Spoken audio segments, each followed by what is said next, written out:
Alam na ng marami sa atin na may hidwaan ang mga Jews at ang mga Samaritans.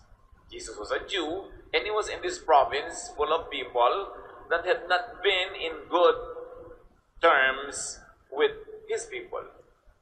Dahil nagkaroon sila ng pagkakahiwalay sa kasaysayan, some 100 years before, ang mga Samaritans ay nakipagkasal, nakipagbabutihan sa mga foreigners at marami sa kanila nalahian ng iba't ibang mga lahi, and Jews think that this is beneath them, na mababang uri ng tao to mga Samaritans. Yung mga pag-aaway sila, pagpapaligsahan kung kaninong branch of faith ang mas tama, kung aling lugar ng pagsamba ang mas tama, Jerusalem ba or Mount Gerizim, all of that, marami silang mga conflict. So sa pagbubukas pa lang ng kwento, parang ina-expect mo na may conflict mangyayari dito. Pumasok si Jesus sa isang probinsyang hindi naman niya teritoryo at hindi naman laging welcome ang mga Jews. But there was a pressing need. Jesus was thirsty, and this woman drew water from the well. Nung araw, sa mga well sa Israel, kanya-kanya ng pangsalok. Walang naiiwang pangsalok, hindi tulad sa mga balon sa Pilipinas, nung uso pa ang mga balon. Diyan, kanya-kanyang tali na merong leather pouch sa dulo, ihahagis mo sa tubig, mapupuno yun ng tubig, ihilahin mo yung tali, mapupuno mo yung lalagyan mo na jar. And in this scenario, Jesus asked for a drink. Sabi niya sa Samaritan woman, "Will you give me a drink?" Maraming binrate si Lord na, kumbaga, traditions. First, men don't usually talk with women, especially kung hindi sila magkakilala. Tapos nga, humihingi pa siya ng favor sa isang Samaritan na parang dapat ma-expect mo na ang sagot, no. John 4:9-10. "You are a Jew," she replied, "and I am a Samaritan woman. How can you ask me for a drink of water when Jews and Samaritans won't have anything to do with each other?" Jesus answered, "You don't know what God wants to give you. And you don't know who is asking you for a drink. If you did, you would ask me for the water that gives life."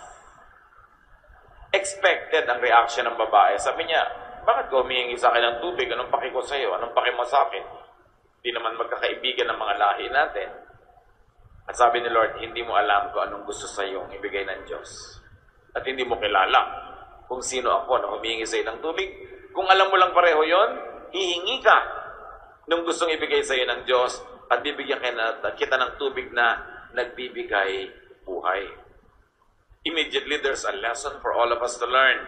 Know what God wants to give you.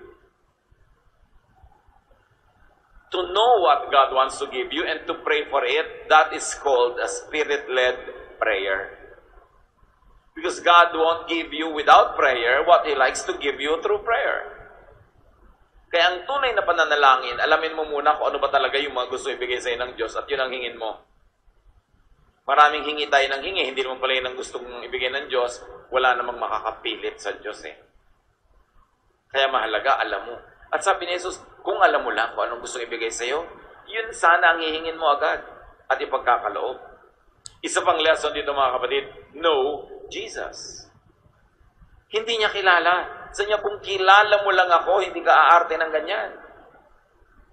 At ibibigay mo yung kailangan ko, at meron naman akong ibibigay sa iyo na talagang yun ang kailangan mo, na baka hindi mo nga alam na yun ang kailangan mo sa buhay. John 4:11, "Sir," the woman said, "you don't even have a bucket, and the well is deep. Where are you going to get this life-giving water?" May sense naman yung babae. Except that ang ginamit lang niya, common sense. With the Lord, hindi lang common sense ang gagamitin mo, the higher sense. Water for physical thirst.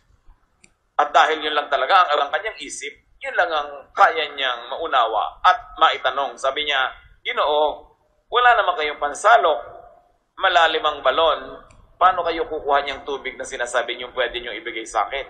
Tubig na special."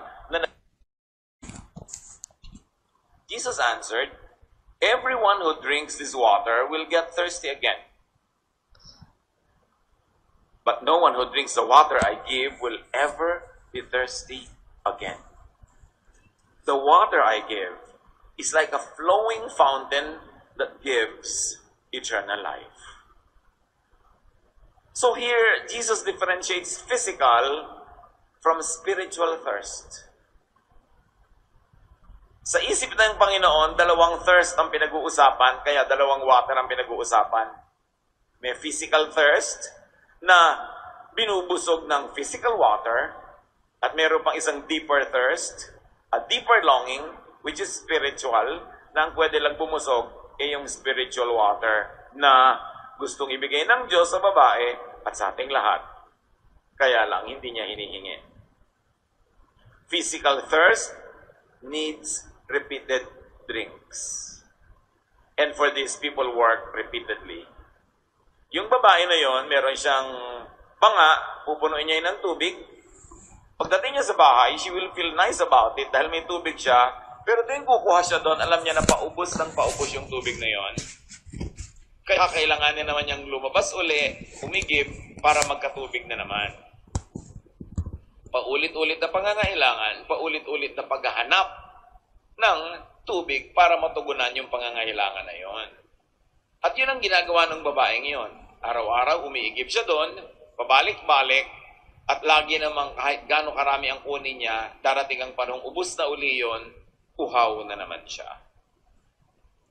But people have a deeper inner thirst. The spiritual one. The thirst of the soul and the spirit. At mas nakikilala natin yon, mga kapatid, mas napaghihiwalay natin yung magkakaibang uhaw na yon, mas lilinaw sa atin kung paano iinom nung tapang inumin, kung paano mabubusog ang gutom, paano mapupunan ang kulang. Dahil sabi ng 1 Thessalonians 5:23, may your spirit, soul, and body be kept healthy and fit and faultless under our Lord Jesus Christ's returns.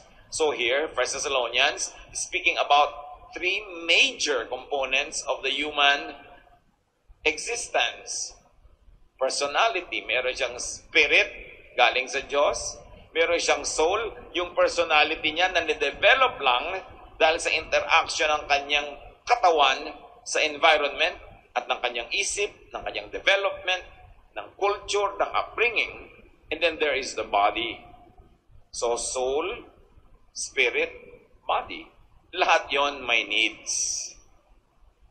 Merong need ang body. At yun ang iniigib ng babae, yung tubig. Pag hindi niya alam, meron pang need na mas madiin, mas malalim, na gustong punan ng Diyos, yung pangangailangan ng soul, ng emosyon, at ng spirit. Ng espiritong nanggaling sa Diyos, na siyang babalik din sa Diyos. The emptiness of the soul and spirit is the all-important inner thirst and emptiness. Kaya may mga taong mas mababutihin pa nilang mahirap na lang sila pero kasama naman nila yung mahal nila sa buhay. Ibig sabihin, mas pinapahalagahan nila yung comfort ng kanilang emotion, ng kanilang soul, kaysa comfort ng kanilang body. Meron naman mga tao na kahit magkanda hirap-hirap, hindi nila lalabagin ang kanilang religious belief dahil para sa kanila mas mahalagang busog ang kanilang spirit kaysa ang kanilang katawan nakakain ng masarap at maginhawa. So, iba-ibang pangangailangan dapat na-delineate, na pag-iiba-iba para malaman mo kung alin ang uunahin, alin ang papahalagaan. Spiritual thirst could receive a one-time, for all time, drink. So, habang ang pangangailangan ng katawan ay paulit-ulit na babalik at kailangan mo uling pakainin, pero yung pangangailangan ng espiritu, pag hiningi, pag ibinigay ng Panginoon, sapat na yon, na hindi ka na magpabalik-balik pa dahil sapat yon sa iyo lagi. Yung pag-ibig ni Jesus, yung pagmamahal ng Diyos na sapat. Yung pag-ibig at pagmamahal ng Diyos na kahit nahihirapan na yung katawan, kahit nahihirapan na yung emosyon, may pinagkukunan ka ng lakas, may pinagkukunan ka ng ligayang mas malalim kahit sa anumang uri ng ligaya na kaya mong harapin ang lahat ng bagay. Yun ang sabi ni Lord, kung kilala mo lang ako at kung alam mo lang ang gusto ibigay sa'yo ng Ama, hihingi ka nun at ibibigay ko sa'yo. Bakit ka umiimbento ng gulo? Bakit trouble ang inilalabas mo? Bakit conflict? Ba't hindi tayo maghanap ng pagkakasunduan natin na ikabubuti mo? John 4:15, the woman replied, Sir, please give me a drink of that water. Then I won't get thirsty and have to come to this well again. So there's confusion here. Again, na pagpapalit-palit ng babae, yung spiritual and emotional need na gustong punan ng Panginoon at yung kanyang physical need na pwedeng punan ng tubig na galing sa balon. John 4:16, Jesus told her, Go and bring your husband. So, nung ang babae ay naging interesado na dun sa water that gives life, or in some versions call it living water, sabi niya, bigyan niyo po ako ng tubig na ito para hindi na ako mauhaw pa muli. Sabi niya, tawagin mo yung asawa mo. Umuwi ka muna, sunduin mo ang iyong asawa. What's the relevance? What's the connection of the man to the issue of thirst? Lumalalim yung kwento. Papaganda. John 4:17-18. The woman answered, I don't have a husband. That's right. Jesus replied, You're telling the truth. You don't have a husband. You have already been married 5 times, and the man you are now living with isn't your husband. Magkaroon ka naman ng ganyang kausap na alam ang buhay mo.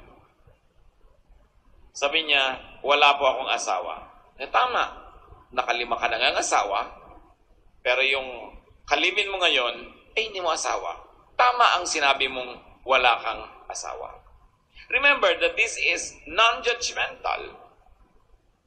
Hindi hinusgahan ng Panginoon yung babae. Sa katunayan, hindi pinagalitan. Napansin niyo ba? The Lord was just factual. Sabi niya, what you said is right. You have no husband. You've had 5, and now you're single again. She must have gone through a series of marriages and divorces. And the Lord says, now the man in your house isn't really your husband. So, kung ating susuriin tong kwento na to, the woman goes to the well for her physical thirst. Okay. Uhaw ang katawan mo, umigib kang tubig. Sige, okay yan.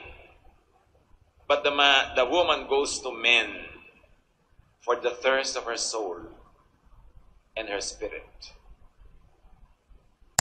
Umiigib siya ng tubig para punuan ng uhaw ng kanyang sikmura, ng kanyang katawan, pero ang dami-dami ng lalaking pinagsalin-salinan niya dahil may hinahanap siya na pangangailangan ng kanyang emosyon, ng kanyang soul, at probably akala niya pati ng kanyang spirit. Pero kung natatagpuan niya yung hinahanap niya sa mga lalaking yun, edi sana tumigil na siya. Nakakalima na nga, eto may 6 baka pakasalan na naman niya to. Ibig sabihin, naghahanap, pero hindi natatagpuan ang hinahanap, kaya hindi tumitigil ang kahahanap.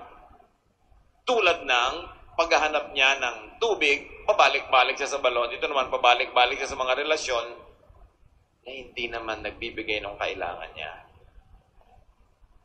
So for the thirst of her body, she goes to the well, that's okay. But for the thirst of her spirit, she goes to men, that's not okay.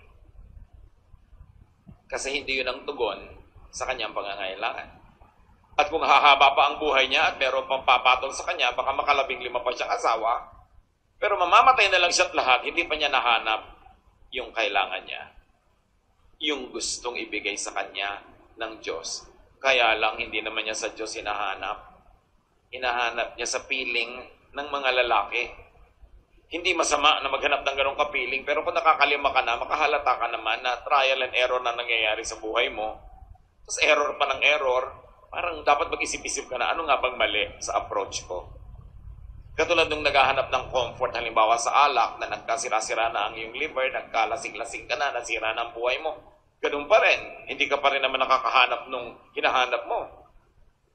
Yung nagkakalulong-lulong sa drugs, sa gambling, sa ibang-ibang mga bisyo, may hinahanap. pero makahalata ka naman na hindi mo doon matatagpuan dahil puro na lang kabiguan na nangyayari. So may mga ganun tayong hinahanap. At matapos sabihin ng Panginoon sa babaeng ito, 5 na ang naging asawa mo at ngayon yung lalaki sa bahay mo hindi mo tunay na asawa. Sabi ng babae sa John 4:19, the woman said, Sir, I can see that you are a prophet. So inamin niya. Tinanggap niya, sabi niya, propeta po kayo, obvious na obvious. And here the woman is shown to understand what Jesus was trying to make her understand. Sabi niya, sa akin pong pakiwari, propeta kayo. Malamang nag-iba yung tono niya. Nawala yung kanyang sungit, yung bagsik. Alam niyo kasi yung mga masusungit at mababagsik, madalas may iniingatan lang yan na sugat ang puso. Nagtatapang-tapangan dahil ayaw masaktan o ayaw masaktan muli. Nagyayabang-yabangan dahil ayaw matapakan. Nagmamataas dahil ayaw malait-lait.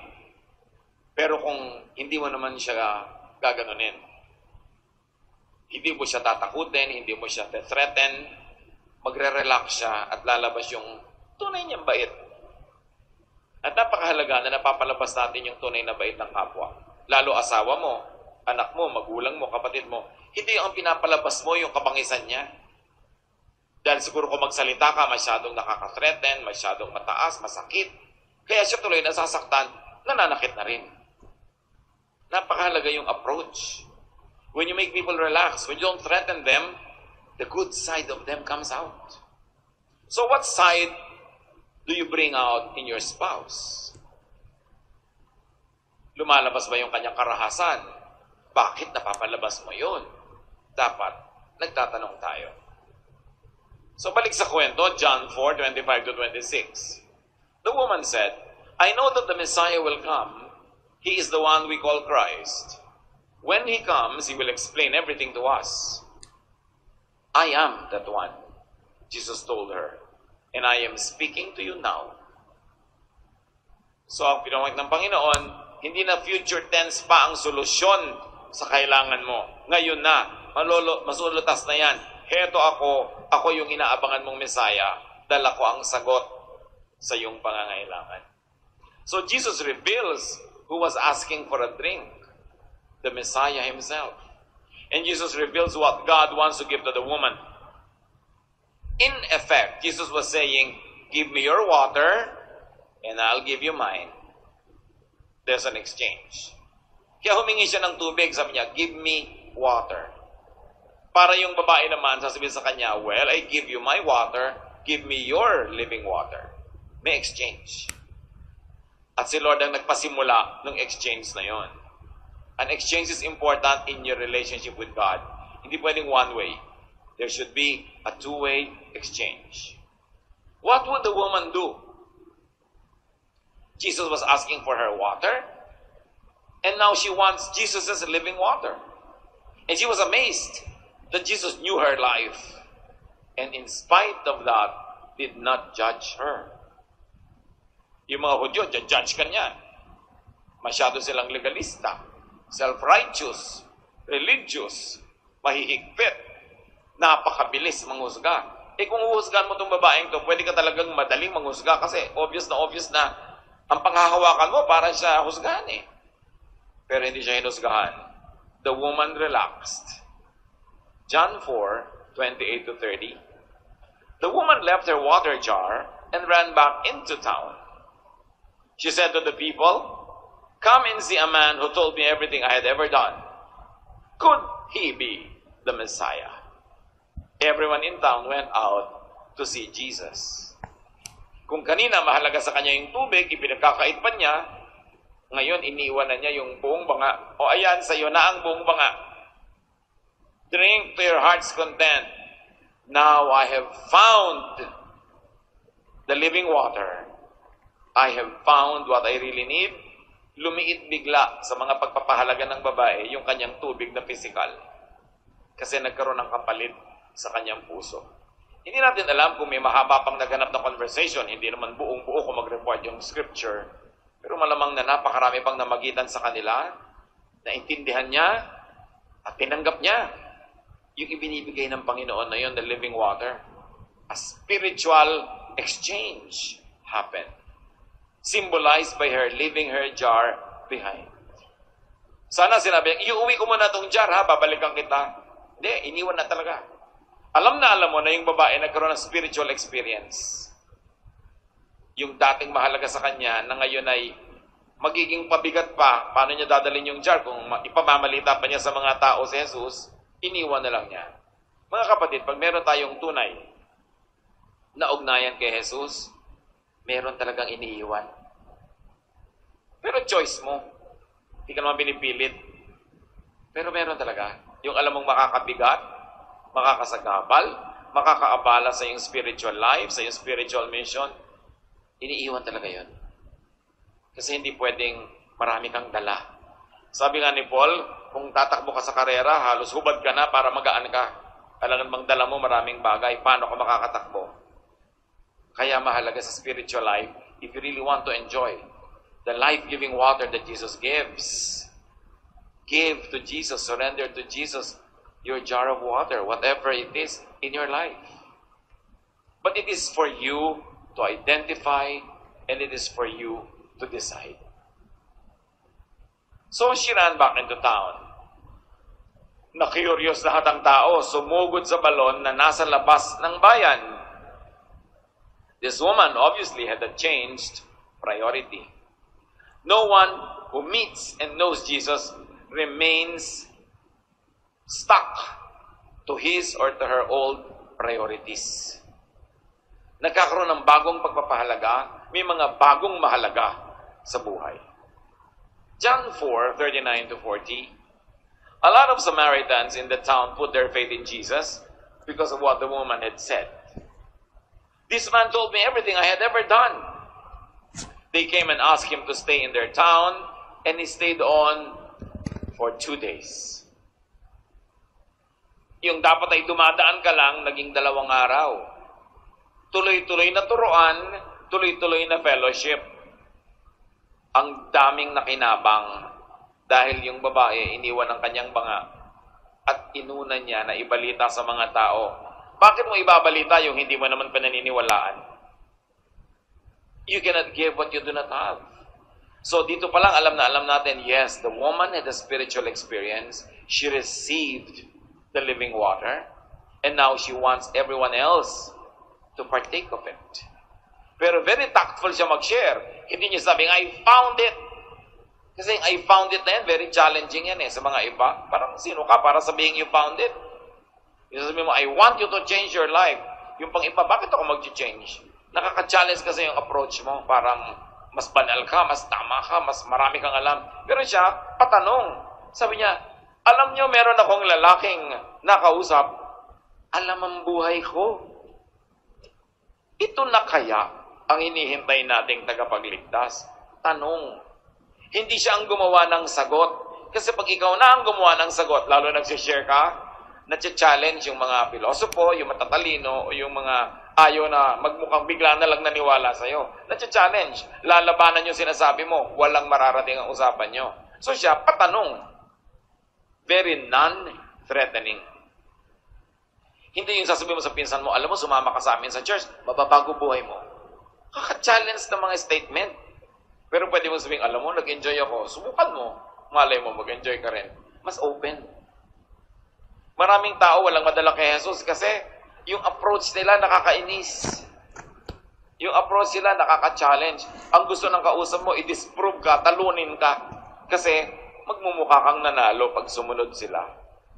Therefore, don't make yourself appear like a victorious conqueror when you bring people to the Lord.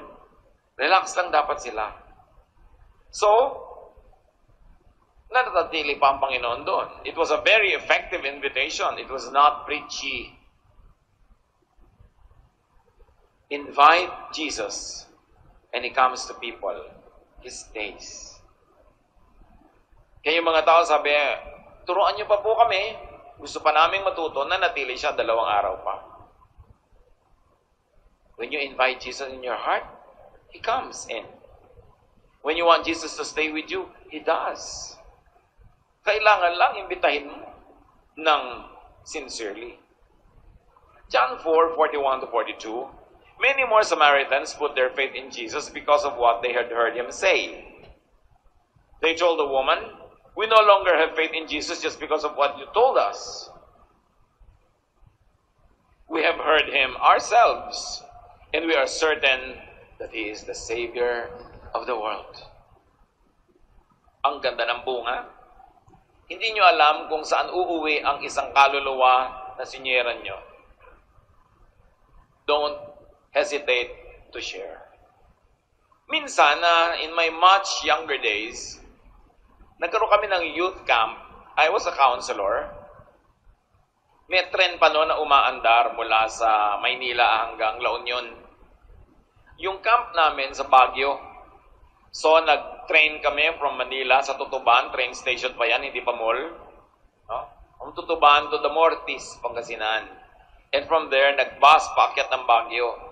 Pabalik, nag-bus pababa hanggang the Mortis. And nag-train uli. To make a long story short, isang buong kotse ng train at kalahati kami. May insurrection pa yata nung araw dyan. May mga conflict ang government and some people. So, nag-iingat sila sa mga tagalabas. So sabi ko, na-meet ko po itong matanda at siyera ko dyan ang gospel. In other words, nasiyera ko na ngayon lahat yung mga osyoso. Right? So dumating na ngayon si matanda. Ituwan-tuwa, ibinawagayway pa niya yung binigay kong pamphlet. No? Tapos, sabi nung kapitan, yun naman pala, maganda naman ang bakay nyo at nadinig na namin. At marami nang tumanggap doon sa baryo na yun bago pa man dumating yung mama. Ba't di kayo bumalik dito? Sabing gano'n, iipunin ko ang buong baryo at magturo kayo. Maganda ho yan. So sa makatwad yan ang pinaghiwalayan. Pero sabi, pero dahil marami dito Ilocano speaking, magdala na rin kayo ng Ilocano speaker. Lumaki na yung kwento. So dinala ko na sila Kuya Romy Dinglas, si Maru Javier, mga papuri singers noon, Ilocano singer. Nagdala na kami ng maraming Biblia ang mga Ilocano. At ang buong baryo ngayon, dumating para makinig. Nung ganon. Dahil sa isang tao, You can never tell. So, yung mamalitin, isa lang yan, dalawa lang yan. No, sharean nyo. Make them know and feel the love of Christ and you will never know where it will lead. Very important. Balik sa kwento ng babae. Masyado kayong nawili sa kwento ng Tarlac. So, Jesus is our Savior from inner thirst. From inner emptiness. By now, na-delineate na natin na paghiwa-hiwala yung need ng body, need ng soul, at need ng spirit. But very importantly, let's learn, work to find your physical, material, and emotional satisfaction. In this case, the woman was trying to look for her physical satisfaction from the water. And again, probably also physical and emotional satisfaction from the men in her lives. Sinikap niyang hanapin at hindi minasama ni Jesus yung paghahanap niya. Hindi ine-endorse, hindi ine-encourage, pero alam natin, hindi inusgahan. Sa buhay natin mga kapatid, find your physical and emotional satisfaction from things, from people. Yung babae willing magtrabaho para umigib, makuha yung tubig niya. Dapat willing tayo magtrabaho, umigib, kuhanin natin yung tubig na kailangan natin. Huwag nating iasa sa iba. Kailangan ng tao masipag. Mga pangangailangan mo na material, kailangan mong pagtrabahuhan. At talaga namang nilikha ng Diyos ang tao na nagtatrabaho, utos nga magtrabaho ka 6 days a week. Para kitain mo yung kailangan mo, mahanap mo yung kailangan mo sa buhay. At siya naman, sumubok na magkaroon ng mga partner sa buhay, na bigo, siguro hindi naman niya balak makalima o 6 sa simula. Akala niya siguro nung yung una, this is the man. Akala niya yun na. Hanggang nag-fail. Nagkawasak-wasak ang buhay niya, nagkalungkot-lungkot. Next na naman, another try, another try. Find what you need in life. But try hard not to damage yourself and other people. But what is important here, an underlying truth that obviously Jesus understood, do not be alone. Sa paghahanap ng babaeng ito ng karamay, masasandalan, mamamahal, magmamahal sa kanya, titingin sa kanya, mag-aaruga sa kanya at maaaruga niya. Kaya nagganda trial and error ang buhay niya. Hindi niya sigurado na ginustong ganon ang abutin niya sa buhay.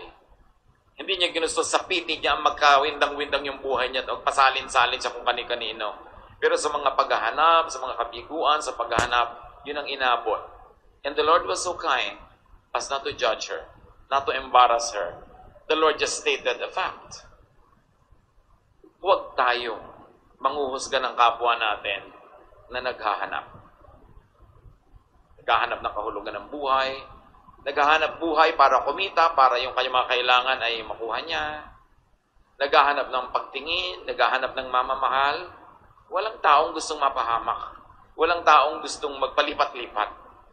So huwag tayong mainit ang mata doon sa mga taong patuloy na nabibigo sa paghahanap ng kailangan nila. Avoid prolonged aloneness. Understand people who are trying to get out of aloneness, who are trying to have friends, to have relationships. Kasi basic need yan ng tao. Genesis 2:18, the Lord God said, "It is not good for the man to live alone. I need to make a suitable partner for him." Alam agad ng Diyos, ang tao kailangan may kasama. Karamay. Meron siyang kasama sa dusa, sa tuwa, sa ligaya. Do not needlessly stop or prevent people and yourself from finding meaningful relationships. Mga magulang, tayo'y magpapayo, mananalangin para sa ating mga anak, but at the end of the day, hayaang sila ang pumili kung sino ang gusto nilang kasama sa buhay. At kung nagkamali, huwag sisihin. Hindi naman niya gusto yon. May mga magulang nagkamali na nga yung anak at ito buntot bahag na umuuwi, gumagapag na sa lupa sa kahihiyan, hihiyain palalo. Para lang i-prove mo na tama ka. No. Pag nagkakamali ang mga anak natin, mahal natin sa buhay, this is the time to show love. Yun ang panahon para magyan sila ng walang patakarang pagtanggap. Dahil kanino pa sila uuwi kung kayo ay malupit? Kanino pa sila susuling pag nagigipit na sila? Note that Jesus did not judge the woman. He did not. Jesus did not judge that woman on her having had many partners. She was searching. She was hunting, so to speak. At sabi nga nila, the heart is a lonely hunter. Talagang naghahanap. Let people find and have their own partners. Lalo't hindi ka naman willing na samahan siya. O hindi mo naman siya kayang samahan. Hindi mo naman siya kaya o gustong mahalin, huwag mo siyang hadlangan. Ang mahalaga, hindi niya ninanakaw kung kanino yung kanyang ine-enjoy. Kay tao, kay material na bagay, kay anuman, hindi dapat nakawin. Doon ka magtiis kung ang gusto mo meron ng mayari. Pero yung hindi ka nagnanakaw, hindi ka nananakit ng kapwa, give yourself the break. Give yourself a chance. And give others the same privilege. In other words, because God Himself said that it's not good for people to be alone, be sociable. Circulate. Make friends. Enjoy friendships. Relationships. Connect with people. We were created by God to connect. Marami tayong mga inner longings nandun because we are not connected. Or we are not connected enough. Mga mag-asawang hindi nag-uusap, magkalayo ang loob. Magulang at anak, magkakalayo ang loob, magkakapatid. Hindi konektado. Pag ang tao hindi connected sa isa niyang mahal o nagmamahal sa kanya, humihina. Humihina siya sa maraming bagay. Sumasama ang ugali. Nagiging depressed, lumulungkot. Humihina pati katawan. Because God said it is not good for people to be alone. So be family. Be a friend. Be a partner. Just do not steal. Do not steal water. Do not steal people. And very importantly, brothers and sisters, lalo sa atin, uso yung magkakahiwalay na mag-asawa, pamilya, because of the OFW phenomenon. Nagkakahiwa-hiwalay ang mga magulang at anak, ang mga magkakapatid. Do not overburden people with sentiments and with sadness. Pagka may mahal kayo sa buhay na malayo at hindi kayo laging naaalala, hindi laging nagmumukmok, ang totoo nun, dapat ikatuwa nyo kasi ibig sabihin, nakaka-adjust siya. Nakakasabay siya doon sa buhay na kung saan siya naroon. Kasi kung laging nandyan, lagi kang kausap, laging kayo ang magkakonect, ibig sabihin, wala pa siyang enough connections sa kanyang kinalalagyan, kailangan kanya lagi. At sabi ni Cristina Rossetti sa kanyang tulang Remember, better by far you should forget and smile than that you should remember and be sad. Kung talagang mahal mo ang isang tao, huwag mo siyang laging paghanapan na malungkot dahil magkalayo kayo. Huwag mo siyang paghanapan na lagi kang maalala, lagi kang hanap-hanapin at mamiss. Kasi mahihirapan siya. Kaya sabi ni Cristina Rossetti, mas mamabutihin ko pa na makalimot ka pero nakangiti kesa nakakaalala ka nga pero malungkot. Kuminsan ego trip natin na nalulungkot yung mahal natin sa buhay dahil malayo sa atin pero kawawa naman siya, di ba? So hayaan natin siyang sumaya. Again, lalo kung mag-asawa kayo, pero not to the point na natetreten na yung relationship nyo na may iba na. Pero hayaan nyo, kung may kaibigan, kung may hobby, kung may libangan, magawa niya yon para hindi siya malungkot. Nakakataba ng puso na pag malayo sa iyong mahal mo sa buhay, ay nalulungkot siya. Pero there is something not right with that kind of feeling. Kaya sabi ni Rossetti, better by far you should forget and smile than that you should remember and be sad. In other words, kung maaalala mo ko pero lulungkot ka lang, mabuti pang dahil wala ka namang magawa. May sacrifice. Pero ganun talaga ang tunay na pagmamahal. So find what you need in things, in people. Walang masama doon. Basta hindi mo ninanakaw. But for spiritual feeding, nourishment, and fulfillment, go to Jesus. Hindi mo makikita yun sa tao. Kumisan, palit ka ng palit ng tao, hindi ka nakakahalata, hindi naman tao yung kailangan mo, Diyos pala. Kaya pala kahit anong gawin mo, hindi mag-succeed kasi hindi naman yun ang will ng Lord para sa'yo. Ang will niya, matagpuan mo siya, mabigyan kanya ng buhay na walang hanggan, mabigyan kanya ng living water na hindi ko kayang ipaliwanag nino man kung ano yung living water na yon. Ang mahalaga, pag lumapit ka sa Panginoon, hiningi mo yon, kayong dalawa nag-uusap, at kahit hindi mo masyadong naiintindihan yun, naiintindihan ka niya, ibibigay niya yon. Go to Jesus and ask for that living water. To the point that you will be willing to leave your jar because it's no longer that important to you, whatever that jar is. Nakakalaya yun, ha? Yung dating akala natin, hindi ka mabubuhay pag wala, yung pala pwede pag nandun si Lord. Lalaya ka doon. Huwag tayong matakot na i-give up yun kasi pag nawala na yung nakalaga sa'yo, hindi na masakit na mawala yun. Masakit lang naman kung yung pa rin ang number one na priority mo sa buhay. Things and people cannot replace God. Things and people cannot fill the spiritual needs of people. Kaya dapat balance. Naghahanap ka ng material thing, naghahanap ka ng tao, kaibigan, partner, kamag-anak, pero naghahanap ka lalo sa Diyos. Sabay-sabay. At kung meron kang i-give up, alam nyo dapat kung ano, never give up God. Just so that you could have people or things. Just like that woman, she left her water jar because of her newfound mission. And what does the story tell us? That God can satisfy all needs. Why all? Yung babae, hindi lang siyang nasyahan, ang buong community. So those people in the group must have represented the cross-section of all humanity. Lahat ng kanilang pangangailangan, natugunan, kaya nakiusap sila kay Jesus, manatili pa ng 2 araw at nanalig sila. Hindi na lang dahil sa kwento ng babae, dahil sila mismo naramdaman nila sa puso nila na sila'y napuno. Because the Lord is our shepherd, and our shepherd fills our needs.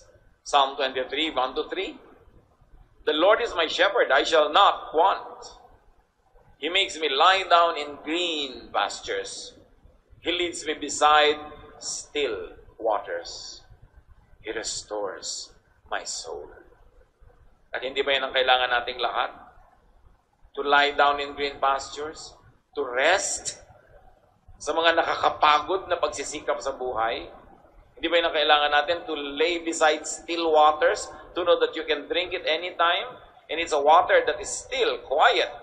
Alam niyo kasi yung mga tupa, takot yan sa gumagalaw na tubig. Kahit na uuhaw, ayaw uminom. Pag umaagos ang tubig, dapat still. Kaya ang sinabi dito nung sumulat ng Psalm, you lead me beside still water. Hindi ka lang nagbibigay ng water, meron pang dagdag. Still, quiet itong tubig na ito. Wala akong pangamba pag umiinom. Sabi niya, you restore my soul. And isn't that what we need? Sa hinaba-haba na ng iba't ibang haba ng buhay natin, marami ng mga sugatan, marami ng mga nasaktan, nahirapan, nadala. Di ba kailangan natin ng restoration? And it is the Lord who restores us. Especially from our broken relationships with people, like this woman who's had 5 husbands and now is going on her 6th.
Fill your inner emptiness with people and with God. And help fill other people's inner emptiness too. Huwag tayo maging makasarili, na conscious tayo sa mga needs natin. May needs din ang bawat isang kilala natin. Meron din siyang kahinaan. Meron din siyang hinahanap. Na kung paulit-ulit siya nagkakamalit na sasaktan, imbes pagalitan mo, unawain mong naghahanap kasi. Hindi mapakali hanggang hindi yun natatagpuan. At kung makakatulong ka sa kanya na matagpuan yun, tulungan mo siya. At kung hindi ka makakatulong, at least huwag ka na lang sumagabal dyan, at huwag kang manghusga, at huwag mo nang dagdagan ang hirap ng kanyang loob. As it is, every person on earth has burdens. May kani-kanyang problema, kani-kanyang takot, kani-kanyang mga palabas sa buhay, kanya-kanyang kaartihan dahil sa takot na masaktan, mahirapan. Pero ang lahat may pangangailangan. And Jesus fills those needs. Kaya mahalaga na tayo lumapit sa Panginoon habang lumalapit din sa kapwa-tao at habang naghahanap din ng material water. At tulungan natin ang kapwa natin sa kanya rin mga sariling paghahanap. Think of people you know. Think of their needs. Panginoon, salamat na lang dahil nauunawaan niyo ang tao. Salamat na lang dahil kayo'y mabait. At itong babaeng ito, na sa simula ay masungit pa, hindi kayo nag-give up. Nagpasensya kayo sa kanya hanggang naulaman niya ang katotohanan, natanggap ito at naipamalita pa. Turuan niyo kami, Panginoon, na lagi makikinig sa inyong tinig. Huwag ipag-iita na aming mga sarili buhay namin. Kayo yung sagot. Turuan niyo kami maging wise, discerning, so that we can choose the right moves in search of our physical water, in search of people in our lives, and in our search. Wise, discerning, so that we can choose the right moves in search of our physical water, in search of people in our lives, and in our search Heads are bowed, I like to pray for people. Kung sino ngayon na magsasabi, Lord, I like to receive that living water. Hindi ko alam kung natanggap ko na noon o akala ko natanggap ko na, pero ngayon gusto kong siguraduhin na hinihingi ko sa inyo, ano man yung living water kayong nakakaalam, but I like to receive it from you. Gusto ko na matugunan ang aking mga pangangailangan, mapatibay ang aking loob, mapuno ang mga kulang sa akin. Kayo ang magturo ko nung dapat kong gawin. If this is your prayer, I'd like you to stand. We're going to pray and ask Jesus to give you this living water. Salamat, Panginoon, sa mga tumatayo na kumikilala na kailangang hingin sa inyo ito. Whoever would like to say, Lord, give me this living water. I ask you to give me this life-giving water. Mahiwaga ang inyong mga katuruan, hindi namin lubos na nauunawa, pero ang mahalaga nauunawa nyo. At ang mahalaga, humihingi kami tulad ng sinabi niya sa babae. Mga kapatid, sa inyong personal prayer, ask God to give you this living water. Whatever it means to you, and whatever God wants to give you, ask now, because Jesus answers prayer.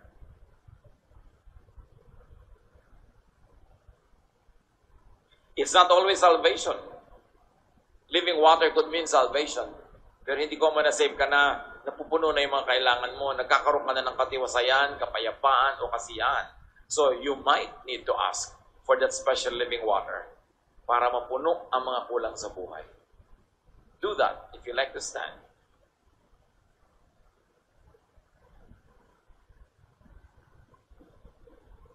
Aming Diyos, sa pagtayo na yung mga anak, kumikilala na may pangangailangan. Alam namin mapakabait nyo. Kilalanin lang namin ang pangangailangan namin. Nandiyan na kayo para ito'y tinggin. Lord, whatever it is that your children need, that these people before you are asking for, you know. Maybe it is the living water of salvation. Maybe it is the living water of spiritual infilling. The living water of character development. The living water of contentment. The living water of peace and trust. Kung ano ang kailangan from your unending ability to give, may you grant generously to those who are asking now. Mga kapatid, tanggapin nyo ang hinihingi nyo sa Panginoon. Sa inyong pananalig, sa paghingi sa ngalan ni Jesus, buksan ninyo ang inyong puso, ang inyong katawan, ang inyong espiritu. Tanggapin ang gustong ibigay sa inyo ng Panginoon.